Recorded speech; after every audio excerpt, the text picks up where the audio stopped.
বলতে গেলে উজ্জ্বলদা, লখনৌ, আহার, বি3 বাপি, সেখানে একটা মহিলা নিজের হাতে তৈরি করা বিরিয়ানি সবাইকে খাওয়াচ্ছে। সত্যি কথা, কোথাও না কোথাও একবার হলেও প্রাউড ফিল করতেই হয়।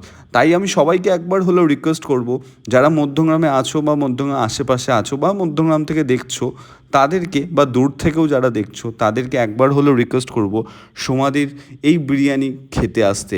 বিরিয়ানির আড্ডা, অ্যাড্রেস হচ্ছে মধ্যমগ্রাম সাজিঘাট।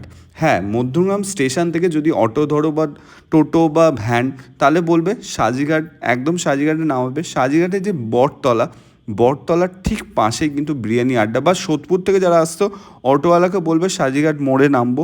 সাজিঘাট যে সিগন্যালটা একদম ডান হাতেই বিরিয়ানি আড্ডা দেখতে পারবে। বা আমি ডেসক্রিপশানে ফোন নাম্বার দিয়ে দেবো, আশা করি তোমাদের কোনো অসুবিধা হবে না। একবার হলেও এই মহিলার, মানে এই দিদি